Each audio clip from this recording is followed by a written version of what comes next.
நலந்தானா சுகாதார அறிவு health knowledge வந்து எங்களுக்கு குறைவாக இருக்கும். இருமல் பிரதானமாக இருக்கும். ஒரு 2 கிழமைக்கு மேலே இருமல் இருந்துன்னா காச நோயாக இருக்கிறதுக்குரிய சந்தர்ப்பம் கூடுதலாக இருக்கும். எங்களோட சூழலில் இருக்கிற சாப்பாட்டை பழகுறதுன்னா பிள்ளைகளுக்கு என்ன புகைத்தல், இந்த போதை வஸ்து பாவனை, இந்த மது குடிக்கிறது, அதோட ஒழுங்கா சாப்பிடாமல் இருந்து அவையில் இருக்கிற வீடு வந்து வசதி இல்லாத வீடு, அந்த காற்றோட்ட வசதி வெளிச்ச வசதி இல்லாத வீடு, அவைகளுக்கு இந்த நோய் வரதுக்குரிய சந்தர்ப்பம் கூட. ஒவ்வொரு மாவட்டத்திலையும் மாவட்ட காசநோய் கட்டுப்பாட்டு பிரிவு இருக்குது. அவையிட்ட போனால் அவையில் அந்த மருந்தை கொடுப்பினோம். வணக்கம் நேயர்களே, மற்றும் ஒரு நலந்தானா நிகழ்ச்சியிலிருந்து நாளிலும் உங்களை சந்திப்பதில் மகிழ்ச்சி. ஒவ்வொரு திங்கட்கிழமையும் நலந்தானா நிகழ்ச்சிகளை பல்வேறுபட்ட மருத்துவத்துறை சார்ந்த தகவல்களை உங்களோடு நாங்கள் பகிர்ந்து வருகிறோம்.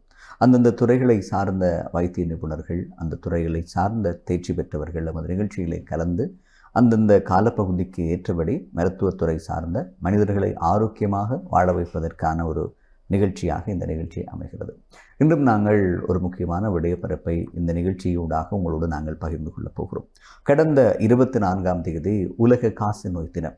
உலக காசநோய் தினம் அனுஷ்டிக்கப்பட்டிருக்கிறது. இந்த காசநோய் தொடர்பான விழிப்புணர்வும், காசநோயினுடைய தன்மை, அது எப்படி பரவுகிறது, எப்படி அது ஏற்படுகிறது, அதிலிருந்து நாங்கள் எப்படி எங்களை பாதுகாத்துக் கொள்ளலாம் என்ற தகவல்களைத்தான் இன்றைய நலந்தானா நிகழ்ச்சியில் நாங்கள் இந்த அரை மணி நேரத்தில் உங்களோடு நாங்கள் பகிர்ந்து கொள்ளப் போகிறோம். இந்த விடயங்களை பகிர்ந்து கொள்வதற்காக எமது கலையகத்திற்கு வருகை தந்திருக்கின்றார் பிராந்திய தொற்று நோயியல் நிபுணர் வைத்தியர் சுப்பிரமணியம் சிவகணேஷ் அவர்கள் எங்களோடு இணைந்திருக்கிறார். அவரை நாங்கள் அன்பாக கலையகத்திற்கு வரவேற்றுக் கொள்ளலாம். வணக்கம் டாக்டர். வணக்கம். கடந்த வாரம் உலக காசநோய் தினம் அனுஷ்டிக்கப்பட்டது. இலங்கையை பொறுத்தவரையில், சர்வதேசத்தை பொறுத்தவரையிலும் தற்போதைய காசநோயினுடைய நிலவரம் எப்படி இருக்கிறது? உண்மையில் நாங்கள் பல்வேறு தொற்றுநோய்களை பற்றியும் உலகளாவிய ரீதியிலையும் இலங்கையிலையும் பல்வேறு தடுப்பு நடவடிக்கைகள், அது தொடர்பான மேலதிக நடவடிக்கைகள் எடுத்து கொண்டிருக்கிறோம். ஆனால் மற்ற தொற்றுநோய்களோடு ஒப்படைக்கல காசநோய்க்கு நாங்கள் கொடுக்குற முக்கியத்துவம் மக்கள் மத்தியிலையும் சரி, சுகாதாரத்துறையிலையும் சரி கொஞ்சம் குறைவாக இருக்குது. ஆனால் உலகளாவிய ரீதியிலையும் சரி, இலங்கையிலும் சரி, இப்போ இருக்கிற தொற்று நோய்களுக்குள்ள அதிகளவான இறப்புகளை ஏற்படுத்துகிற நோய் வந்து இந்த தொற்று நோய் வந்து காசநோய் தான். இப்போ உலகளாவிய ரீதியில் எடுத்தீங்கன்னா ஒவ்வொரு வருடமும் கிட்டத்தட்ட 10 மில்லியன் வரையான நோயாளர்கள் புதுசாக இனங்காணப்படினோம். அதில் கிட்டத்தட்ட 1 மில்லியன் வரையான மக்கள் இறக்கினோம், அந்த நோயாளர்கள் இறக்கினோம். அதே மாதிரி இலங்கை எடுத்தீங்கன்னா ஒவ்வொரு வருடமும் ஒரு 8,000 வரையான நோயாளர்கள் இனங்காணப்படினோம். அதில் ஒரு 800 பேருக்கிட்ட இறக்கினோம். யாழ் மாவட்டத்தை எடுத்தீங்கள் என்றால் கிட்டத்தட்ட 250-300 நோயாளர்கள் வரை இனங்காணப்படினோம் கடந்த காலங்களில். அவையில் இறப்பு ஒரு கிட்டத்தட்ட 30 அப்படியான அளவில் இருக்குது. ஆனால் இப்போ நாங்கள் இப்போ டெங்கு மாதிரியான நோய் எடுத்தீங்கன்னா அதுகளும் அதிக அளவு நோயாளர்கள் இனங்காணப்படினோம். ஆனால் ஒப்பீட்டளவில் காசநோயோட ஒப்படைக்குள்ள இறப்பு சரியான குறைவாக தான் இருக்குது. பல்வேறு காரணங்களால் இந்த காசநோயால் இறப்பு கூடுதலாக இருந்தும் டெங்கை பற்றி நாங்கள் அடிக்கடி கதைக்கிற அளவுக்கு காசநோயை பற்றி பொதுமக்களுடைய கதைக்கிறது குறைவு.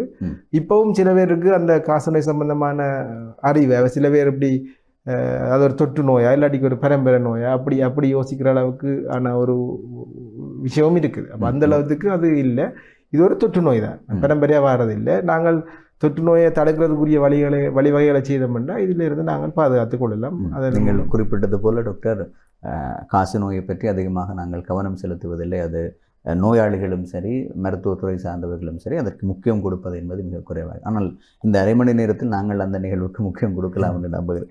காசநோய் என்றால் என்ன?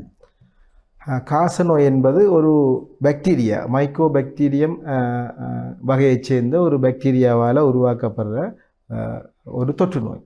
அதாவது ஒருவரிலிருந்து இன்னொருவருக்கு பரவும். வடிவாக சொல்கிறேன்னா மைக்கோபாக்டீரியம் டியூபர்குலோசிஸ் தான் பிரதானமான நோய் கிருமி. அது ஒரு பாக்டீரியா. இது வந்து பிரதானமாக சுவாச பையை தான் தாக்கும். நோய் முற்றிய நிலையில் உடம்புல எல்லா இடமுமே பரவி இதன் மூலம் இறப்புகள் ஏற்படும். நாங்கள் சரியான நேரத்துக்கு மருத்துவ சிகிச்சை எடுக்காமல் விட்டோம்னு சொன்னார். இது என்ன மாதிரி பரவும்னு சொன்னால், ஒரு நோயாளி இருமும் போதோ தும்மும் போதோ அவற்றை சுவாச பையில் இருக்கிற பாக்டீரியா வெளியில் காற்றில் வெளியிடப்பட்டு அந்த நோயாளி பக்கத்தில் இருக்கிறார்கள் அந்த பாக்டீரியாவை சுவாசிக்கக்குள்ளே அந்த நோய் பரவும். அது உண்மையாக என்ன வேண்டாம், நோயாளி இருமைக்குள்ளே அந்த இருமைக்கு தும்மைக்குள்ள வர அந்த சுவாச துளிகள் ட்ரோப்லெட்னு சொல்லுவோம், அதன் மூலம் தான் அந்த அதுக்குள்ளால பாக்டீரியா வரும். அப்போ அந்த நோயாளியோட நெருக்கமாக பழகிறாக்களுக்கு இது நோய் வரத்துக்குரிய சந்தர்ப்பம் கூட இருக்கும். உண்மையாக உலகளாவிய ரீதியில் என்ன சொல்லணும்னா அந்த நோய் வந்து பாக்டீரியா ஒரு உடம்புக்குள்ளே போனால் நோயை ஏற்படுத்தாமல் அதுக்குள்ளே உறங்கு நிலையில் இருக்கும். லேட்டன் டிபின்னு நாங்கள் சொல்லுவோம். அந்த ஆக்கள் ஒரு 10 விதமான ஆக்கள் பிறகு எதிர்காலத்தில் நோயாளிகளாக வாரத்துக்கு வாய்ப்பு இருக்குது. அவை இந்த நோய் எதிர்ப்பு சக்தி குறைவாக இருக்கக்குள்ள இது நோயாக வாரத்துக்குரிய வாய்ப்புகள் இருக்குது. ஆனால் அப்படி உறங்கு நிலையில் அந்த கிருமி இருக்கும்போது எப்படி கண்டுபிடிப்பது? வேறு வேறு விதமான இப்போ நான் நிறைய பரிசோதனை முறைகள் வந்துருக்குது. ஆனால் எங்களுக்கு அப்படி இல்லை, உறங்கு நிலையில் இருக்கிறார்களை கண்டுபிடிக்க வேண்டிய அவசியம் இருந்தால் அவங்களுக்கு உண்மையாக இந்த அறிகுறியோடு இருக்கிறார்களை கண்டுபிடிச்சாலே எங்களுக்கு இந்த நோயின் பரம்பலை கட்டுப்படுத்தலாம். இப்போ ஆரம்ப காலங்களில் தான் இந்த பிரதானமாக நாங்கள் இந்த நுணுக்காட்டிகளை சளி பரிசோதனை செய்கிறது. இப்போ நல்ல முண்டோன் மெத்தட் இருக்குது, ஜீன் எக்ஸ்பர்ட்னு சொல்கிறது. இப்போ உங்களுக்கு எல்லாருக்குமே தெரியும், இந்த கோவிட் டைமில் நாங்கள் பிசிஆர்னு கழிச்சினாங்க. அப்படியான சோதனை முறையெல்லாம் இந்த காசநோய்க்கு வந்துட்டுது. எங்களுக்கு அறிகுறி இருக்கிறாக்களை இது காசநோயாக இருக்கலாமென்று சந்தேகிக்கிறதான் முக்கியம். இப்போ நாங்கள் வளமையாக சொல்லுவோம், ஒரு 2 கிழமைக்கு மேலே இருமல் இருந்தால் அதில் இரவு நேரங்களில் காய்ச்சல், இரவு நேரங்களில் கொஞ்சம் வியர்வை அப்படி இருக்கிறாக்களுக்கு அதே நேரம் நிற இழப்பும், அதாவது வெயிட் லாஸ், திடீரெண்டு நிற குறைவு இருக்கிறார்கள் மெலிகிறது. அவை வந்து இது காச நோயாளிகளாக இருக்கக்கூடிய சந்தர்ப்பம் கூட இருக்குது. இதில் என்ன சிக்கல்னா ஆக்கள் முதல் இருமலும் காய்ச்சலும் வரைக்குள்ள வேறு சுவாச நோய்கள்னு சொல்லி ஆக்கள் பிரைவேட்டில் பக்கத்தில் இருக்கிற இடங்கள் எல்லாம் மருந்தெடுப்பினோம். அதால் இந்த நோயாளிகள் சரியாக இனங்காணப்படலை நேரத்துக்கு. உண்மையாக இந்த நோயை தடுக்கிறதுக்குரிய பிரதான வழி நோயாளிகளை ஆரம்பத்தில் இனங்கண்டு அவைக்கு பூரணமாக சிகிச்சை இருக்குது, இதுக்குரிய மருந்துகள் இருக்குது. அதை அந்த ஒவ்வொரு மாவட்டத்திலையும் மாவட்ட காசநோய் கட்டுப்பாட்டு பிரிவு இருக்குது. அவையிட்ட போனால் அவைகள் அந்த மருந்தை கொடுப்பினோம். இப்போ என்ன நடக்குன்னா இவள் இப்படியே போய் ப்ரைவேட்டிலேயோ அல்லது சின்ன ஆஸ்பத்திரி வழியோ கொஞ்சம் கனகாலம் மின கிடைக்க அவள் வேறு வேறு மருந்துகளை கொடுத்து இந்த நோய் கொஞ்சம் பிந்தி தான் கண்டுபிடிக்கணும். அப்போ அந்த பிந்தி கண்டுபிடிக்கல அவ்வளோ காலத்துக்குள்ளேயும் அவையில் வேறு ஆக்களுக்கு பிறப்ப வேணும். ஒரு நோயாளி இப்படி பிந்தி கண்டுபிடிக்கல அவர் கிட்டத்தட்ட 10 தொடக்கம் 15 பேர் புதுசாக பிறப்புறாருன்னு கண்டுபிடிச்சிங்க. அப்போ அதுதான் அந்த விழிப்புணர்வு எங்களுக்கு குறைவு. இப்போ எங்களுக்கு இருமேலும் சளியும் காய்ச்சலும் இருக்குதுண்டா 2 கிழமைக்குள்ளே ஒரு வைத்தியர்கிட்ட காட்டி மாறே இல்லையாண்டா நாங்கள் உடனே காசநோய் கட்டுப்பாட்டு பிரிவுக்கு போகிறதன் மூலம் அல்லது அந்த ஏரியா சுகாதார வைத்திய அதிகாரியை அணுகிற போது அவையால் அதை வழிகாட்டிக்கணும். இல்லாட்டி என்ன நடக்குமென்னா இப்போ வளமையாக என்ன செய்யறேன்னா ஒரு இருமல் காய்ச்சல் அப்படி வரைக்குள்ள ஒரு டாக்டர்கிட்ட காட்டி போட்டு மாறையிலன்னொன்னே இன்னொரு டாக்டர்கிட்ட போய் காட்டுறது. இப்போ இலங்கை மாதிரி ஒரு நாடுகளில் இந்த ஜிபி சிஸ்டம் அந்த ஒரு டாக்டர்கிட்ட காட்டினா அவர் பெரிய இடத்துக்கு ரிவ் பண்ணால் தான் மருந்து எடுக்கலாமன்ற அப்படி முறை இல்லை. அதால் ஒரு கிளினிக்கில் காட்டி போட்டு ப்ரைவேட் கிளினிக்கில் அப்புறம் இன்னொன்று காட்டி அப்போ அதுக்குள்ளே டிலே ஆகி கனவேறு பரவிடும். அதுதான் பிரதான பிரச்சனை எங்களுக்கு இருக்குது. எப்படி இப்போ சாதாரணமாக ஒருவர் சாதாரண நிலையில் வாழ்ந்து கொண்டு இருக்கிறார், அவர் ஆரோக்கியமாக இருக்கிறார், அவருக்கு திடீரென்று காசநோய் தொற்றுகிறது என்றால் அவர் மீதான அறிகுறிகள் எப்படி இருக்கும்? எப்படி எனக்கு ஒரு காசநோய் வந்துவிட்டது தொற்றிவிட்டது என்றால் எப்படி என்னை நான் அடையாளப்படுத்தி கொள்ள முடியும்? அதற்கான அறிகுறிகள் எப்படி இருக்கும்? அறிகுறிகள் ஆரம்பத்தில் நான் சொன்ன மாதிரி இருமல் பிரதானமாக இருக்கும். ஒரு 2 கிழமைக்கு மேலே இருமல் இருந்துட்டால் காசநோயாக இருக்கிறதுக்குரிய சந்தர்ப்பம் கூடுதலாக இருக்கும். காய்ச்சல் கூடுதலாக இரவில் காய்ச்சல் வரும், அதே நேரம் இரவில் வியர்க்கிறதும் இருக்கும். இந்த 3 விஷயங்களும் பிரதானமாக இரவு நேரங்களில் அதுவும் 2 கிழமைக்கு மேலே இருக்குன்னா உங்களுக்கு அதே நேரம் நிறையிழப்பும் வருதுண்டா திடீரென்று உங்களை பார்க்கக்கூடியதாக இருந்ததுண்டா காசநோய்க்குரிய சந்தர்ப்பம் கூடுதலாக இருக்குது. அப்போ நீங்கள் இந்த விஷயத்தை நீங்கள் காட்டுற டாக்டர் சொல்லணும். சில வேளை இப்போ அரசாங்க ஆஸ்பத்திரியில் நிறைய ஆக்கள் காட்டேக்குள்ள டாக்டர்ஸ் பிஸியாக இருக்கேக்குள்ள சில எவ்வளோ விஷயத்தை உங்களை கேட்க சந்தர்ப்பம் இல்லைன்னா இதை பற்றி சந்தேகிக்க மாட்டேன். அப்போ நீங்கள் சொல்லணும், இல்லை டாக்டர் இப்போ எனக்கு 2 கிழமைக்கு மேலே இப்படி இருக்குது, நிறைய கொஞ்சம் குறைஞ்ச மாதிரி இருக்குன்னா உடனே டாக்டருக்கு பொறி தட்டிடுமோ இது காசநோயாக இருக்கலாம்னா அதுக்குரிய சோதனையை செய்வேன். இப்போ வைத்தியரை நாட வேண்டும்னு சொல்லி சொன்னால் நீங்கள் குறிப்பிட்டது போல மாவட்டங்களில் இருக்கின்ற காசநோய் தொற்றியல் பிரிவிடம் செல்ல வேண்டும், அல்லது சாதாரணமாக இருக்கின்ற பிரதேச சாதாரண பிரதேச வைத்தியசாலைகளில் சென்றாலே அவர்கள் அதுக்குரிய வழியை செய்ய வேண்டாம். சாதாரண பிரதேச வைத்தியசாலைகளையும் இந்த சளி பரிசோதனைக்குரிய ஒழுங்குகள் மேற்கொள்ளப்பட்டிருக்குது. என்ன வளமையாக நடக்கிறதுன்னா 3 நாளைக்கு தொடர்ச்சியாக அந்த சளி பரிசோதனை செய்யணும். அப்போ இவியல் முதல் நாள் கொடுத்துட்டு சளி பரிசோதனையில் பெரும்பேறு நெகட்டிவ் வந்தால் இல்லைன்னு வந்தால் சில நோமல் விட்டுடியும். அது நீங்கள் முதலில் குறிப்பிட்டது போல் அதே பிசிஆர் கொரோனா காலத்தில் முதலில் தொட்டு தெரியவில்லை, நாட்கள் தெரிவது போல. அப்போ 3 நாள் செய்யணும். சில பேருக்கு அப்படி 3 நாள் செக் பண்ணியும் நெகட்டிவாக இருந்தும் கூட எக்ஸ்ரேல கண்டுபிடிக்கணும். ஏன்னா சளி எடுக்கக்குள்ள சில பேர் நோயாளிக்கு சளி போதியில் வராது. இப்போ போதியில் வராட்டி சளியில் கண்டுபிடிக்கல. அப்போ எக்ஸ்ரே எடுப்பினோம். அதுலேயும் இப்படி வராட்டி தான் நம்ம சொல்லுவாங்க ஜீன் எக்ஸ்பர்ட்.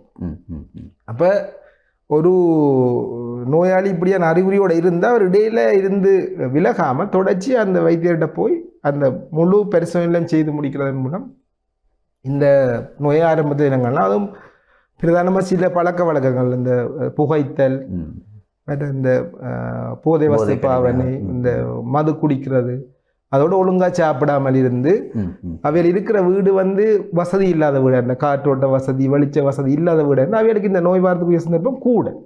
அதோட இப்போ எங்களுக்கு தெரியும், இப்போ நீரிழிவு நோய் பொதுவாக இருக்குது.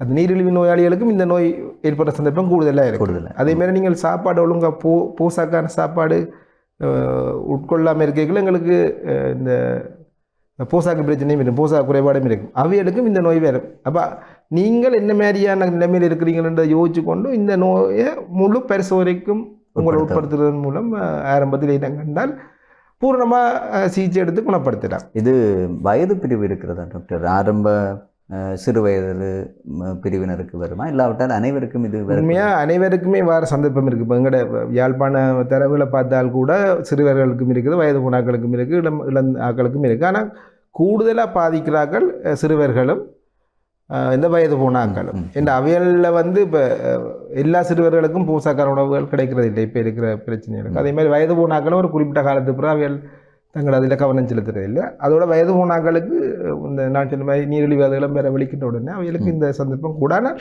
எல்லா வயதினருக்கும் இது வாரத்துக்குரிய ஆபத்து இருக்குது. ஆகவும் சின்ன பிள்ளைகளுக்கு நாங்கள் இந்த பிசிஜி என்ற ஒரு வேக்சின் கொடுக்கணும். நாங்கள் உங்களுக்கு தெரியும், இல்லை கையில் போடுவோம், அடையாளம் எல்லாம் வரும்.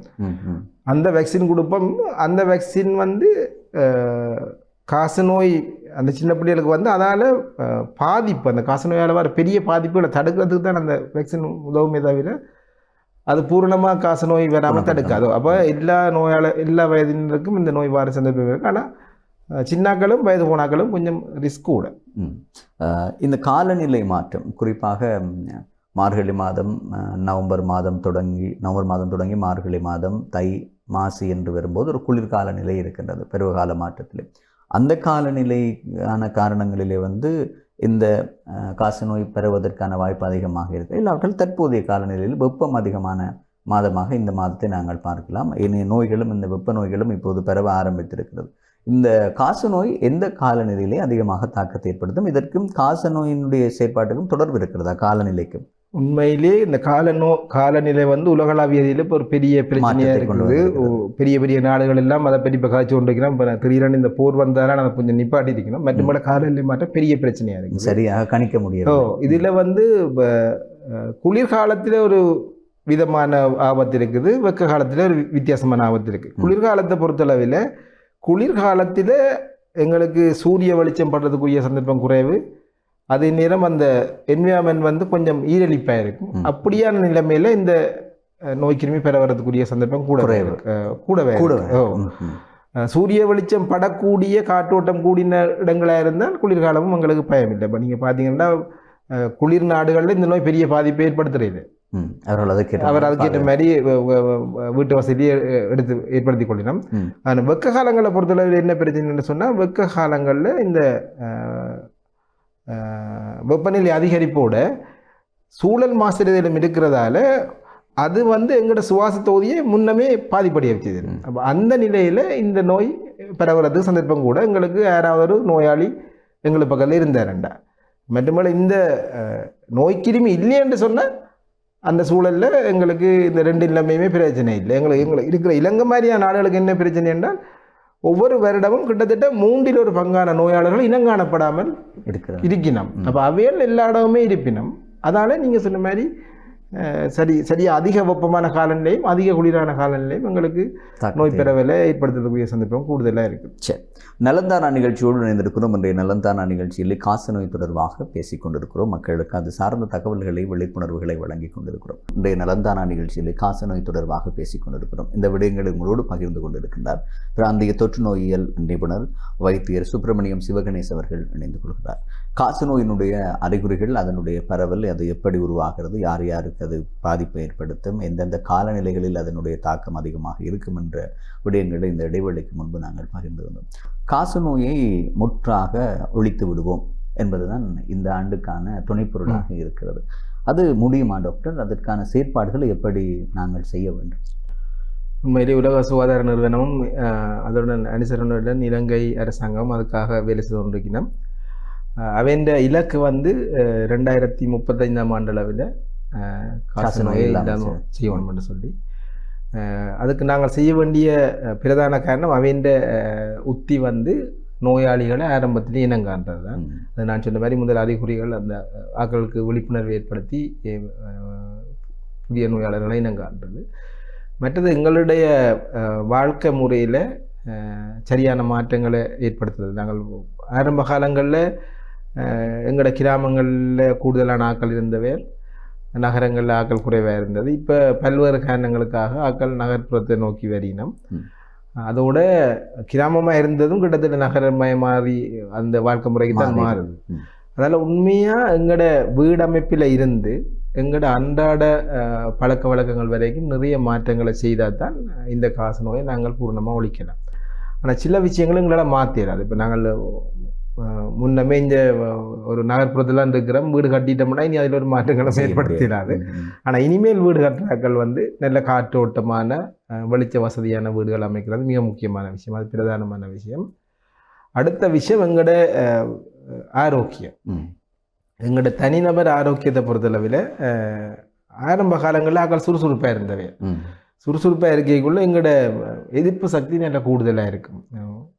சுறுசுறுப்புக்குரிய வழி கிடைக்க எதிர்ப்பு சக்தியும் குறையும்.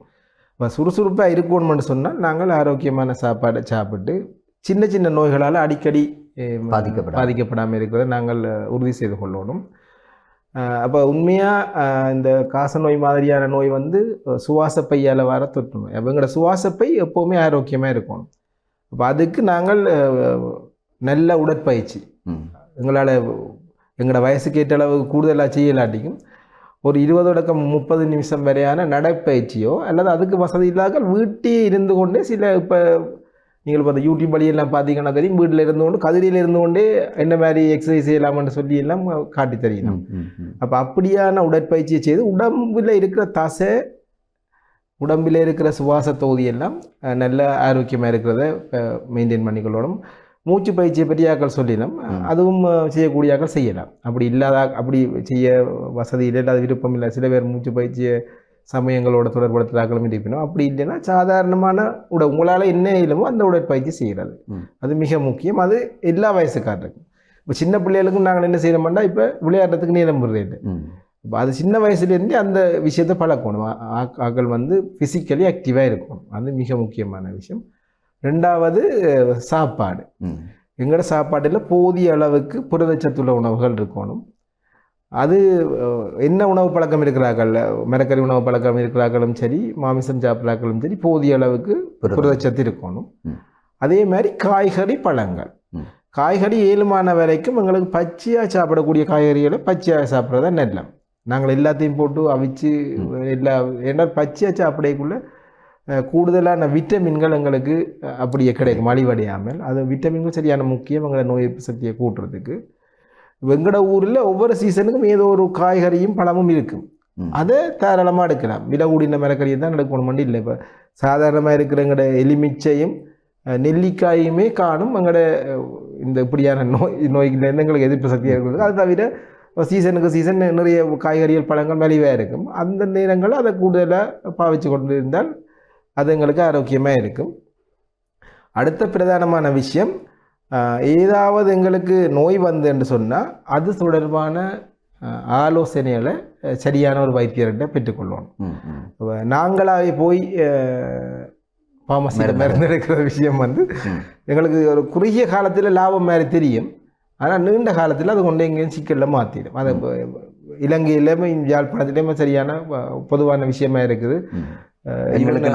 நாங்களே வைத்தியம் செய்து கொண்டு இருக்கிறது. ஈவன் ஆன்டிபயோட்டிக்களை நுண்ணுயிர் கொல்லி மருந்துகளையுமே நாங்கள் ஃபார்மசியில் போய் நாங்களே வட்டி பாவிக்கிறது, அந்த பழக்கத்தையும் குறைச்சிக் கொள்ளணும். இது மிக முக்கியமான விஷயம். இது தவிர இலங்கை அரசாங்கம் வந்து ஒவ்வொரு திட்டங்களையும் நடைமுறைப்படுத்தியக்குள்ள அது போதிய அளவுக்கு நாங்கள் பயன்படுத்தி கொள்ளணும். இப்போ இந்த விழிப்புணர்வுகள் சம்பந்தமான ப்ரோக்ராம்கள் செய்யக்குள்ள, நடவடிக்கைகள் செய்யக்குள்ள எங்களுடைய ஆக்கள் பங்கு பெற்ற சில குறைவாக இருக்கு. அப்போ அந்த போதிய அந்த அறிவு, நீங்கள் நாங்கள் நல்லா படித்தாக்களாக இருப்போம், ஆனால் அந்த சுகாதார அறிவு, ஹெல்த் நாலேஜ் வந்து எங்களுக்கு குறைவாக இருக்கு. இதால தான் பல்வேறுபட்ட விளம்பரங்களுக்கு பின்னுக்கு போய் நாங்கள் ஆரோக்கியம் இல்லாத ஒரு வாழ்க்கை முறைக்கு பழக்கப்பட்டு கொண்டு இருக்கிறோம். இது பிரதானமான விஷயம். எல்லா விஷயத்திலும் தனியாக நான் சொன்ன இந்த விஷயங்கள்ல பொதுவாக எல்லா விஷயத்திலையுமே நாங்கள் இதில் கவனம் எடுக்கணும். இது தவிர பிள்ளைகளை நாங்கள் வளர்க்கக்குள்ள படிப்புக்கு முக்கியத்துவம் கொடுக்கணும். அதே நேரம் பிள்ளைகளை விளையாட விடணும். இந்த நேரம் முடியவில்லை, பிள்ளைகளை ஏற்றி இறக்கி டியூஷன் போய் பிள்ளைகள் பிசிக்கலி ஆக்டிவ்ன்ற விஷயத்தை மறந்துடுவீங்க. ஒன்று. அதோட சாப்பாட்டையும் கவனிக்க மாட்டோம். ஏதாவது இந்த துரித உணவுகளை தான் வேண்டினோம். இந்த வேகமாக கிடைக்கக்கூடிய உணவுகள் இப்போ வாசல் வரைக்கும் இந்த ஆட்டோவில் வருது. இப்போ அதுகளை வேண்டிக்கு அப்படி இருக்கிறதால எங்களோட சூழல்ல இருக்கிற சாப்பாட்டை பழகுறதுன்னா பிள்ளைகளுக்கு இல்லாம போய் ஆரோக்கியமற்ற உணவாக வர்றதால அந்த சிக்கல் இருந்து மற்ற நித்திரை மிக முக்கியமான விஷயம். எங்களோட நோய் எதிர்ப்பு சக்தியை கூட்டுவதில் நித்திரை மிக முக்கியமான விஷயம். இப்போ ஒரு வளர்ந்த ஆளுக்கே ஒரு 8 மணி நேரம் நித்திரை அவசியம். இப்போ சின்ன பிள்ளைகளுக்கு அதை விட கூட தேவை. அப்போ நாங்கள் பிள்ளைகளை சின்ன முடியவில இருந்து நடிச்சாம வரைக்கும் டியூஷன் நேத்திரக்கி கொண்டிருந்தால் பிள்ளைகளுக்கு அந்த நித்திரையும் குழப்பப்படும். அப்போ அதால காலப்போக்கில் அவையில் இலகுவாக நோய்வாய்ப்படுற தன்மை இருக்கும். அது உடனடியாக தொற்று நோய்களுக்கு ஆளாகினும் காலப்போக்கில் தொற்றா நோய்களுக்கும் அவையில் ஆளாகிற சந்தர்ப்பம் இருக்கும். தொற்றா நோய்கள் வந்து அந்த தொற்றா நோய்கள் தொற்று நோய் வர்றதுக்குரிய ஆபத்துக்காரனே ஏற்படுத்திது. அப்போ அதில் நாங்கள் கவனமாக இருக்கோம். காசநோயை எவ்வளவு காலத்திலே வந்து குணப்படுத்த முடியும்? அது அந்தந்த நோய் தொற்றுக்குள்ளாகி இருக்கிறவனுடைய உடல்நிலையை பொறுத்து இருக்கிறதா, இல்லாவிட்டால் அதை நாங்கள் இல்லாமலே செய்துவிட முடியும்? இல்லை, இப்போ சாதாரண ஒரு நோயாளி காசநோய் கண்டுபிடிக்கப்பட்டு 6 மாதத்துக்கு பூரணமாக மருந்து எடுத்தினோம் என்றால் பூரணமாக இல்லாமல் செய்யலாம். இல்லாமல் செய்வதற்கு பிறகு மீண்டும் தொற்று வாய்ப்பு இருக்குமா? சரியான குறைவு சந்தர்ப்பம். அவையில் வேறு ஏதாவது நான் சொன்ன மாதிரி ஆபத்து காரணிகளுக்குள்ள போய் வேறு நோய்கள் வழியும் மற்றுமல்ல திருப்பி எடுத்த நோய் வந்தவரால் திருப்பி பார்த்துக்கூடிய சந்தர்ப்பம் சரியான குறைவு. சரியான அவையின் ஆபத்து காரணிகள் இருக்கைக்குள்ள இன்னொரு நோயாளியோட அவர் நெருக்கமாக பழகைக்குள்ள சில வேளை வாரத்துக்கூடிய சந்தர்ப்பம் இருக்குது. யாழ்ப்பாணத்தை பொறுத்தவரையில் பண்ணையிலே காசநோய் வைத்தியசாலைன்னா அதே போன்று கோப்பாய் பகுதியிலும் வைத்தியசாலை இருப்பதாக இருந்தது. எப்படி அதனுடைய காசநோயாளர்கள் அணுகுகின்ற விதமாக இருக்கு, அவர்களுக்கான சிகிச்சை முறைகள், அவர்களுடைய வசதி வாய்ப்புகள் எப்படி இருக்கு? உண்மையிலேயே காச நோய்க்கு நீங்கள் சொன்ன மாதிரி 2 பிரதான மையங்கள் இருக்கு. ஒன்று கோப்பாயில், அது வந்து விடுதியில் அனுமதித்து சிகிச்சை வழங்குறது. எங்களோட பண்ணையில் இருக்கிறது வந்து அது ஒரு கிளினிக் மாதிரி. அங்கே நீங்கள் எப்பவுமே போகலாம். ஞாயிறு தவிர்ந்த மிச்சம் எல்லா நாள்லேயும் அங்கே இருக்கும். அங்கே நீங்கள் அந்த அறிகுறியோட போனால் முதலே அங்கே இருக்கிற வைத்தியர்கள் உங்களை பரிசோதித்து அதுக்குரிய பரிசோதனையை செய்து டோட்ஸ்ன்னு சொல்லுவோம் நாங்கள், அதாவது டிரெக்ட்லி ஒப்சர்வ் ட்ரீட்மெண்ட் ஷார்ட் கோர்ஸ்ன்னு சொல்கிறது. அது என்னன்னா நாங்கள் மருந்து இது 6 மாதம் தான் குடிக்க சொல்கிறோம். அப்போ சில வேளை ஆக்கள் ஒழுங்காக ஒவ்வொரு நாளும் எடுக்க மாட்டோம்.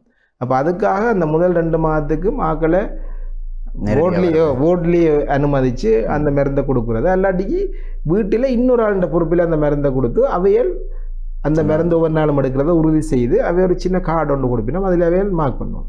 இந்த விஷயத்தை பிறகு சுகாதார வைத்திய அதிகாரி பணிமனையிலிருந்து பிஹெச்ஏன்னு உங்களுக்கு தெரியுமா, பொது சுகாதார பரிசோதகர், அவர் வந்து கண்காணிப்பேன். அவர் ஒழுங்கு அடிக்கணுமோ இல்லையோ, அப்படியே ஒழுங்கு அடுக்கலைன்னா திருப்பி அவையில் மாவட்ட காசநோய் பிரிவுக்கு பண்ணைக்கு அனுப்புவேன். அப்போ இதில் வந்து மாவட்ட காசநோய் பிரிவில் அவை முதல் சளியை எடுத்து பரிசோதிச்சு போட்டு பிறகு உங்களுக்கு எக்ஸ்ரே எடுக்கணும்னு சொன்னால் நீங்கள் திரும்பி போகணும். இப்போ நாங்கள் விடுறப்பிள்ளை என்னென்றால் போயிட்டு இடையில அது சரி விட்டுருவோம். பட் அது சில ஊர் பக்கங்களில் நான் ஊர் பக்கத்துல வேலைக்கு போய்க்கலாம் கவனிச்சிருக்கேன்.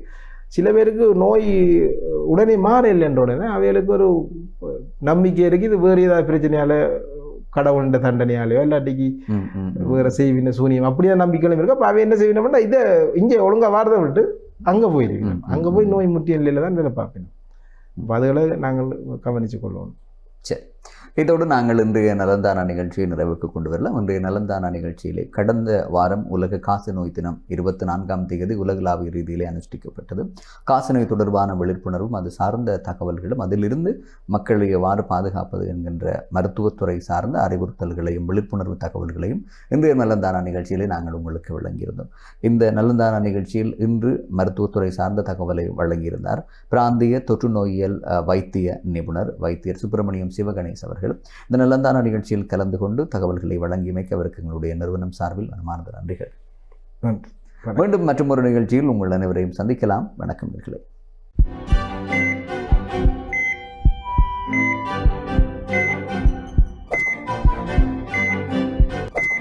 நலந்தானா.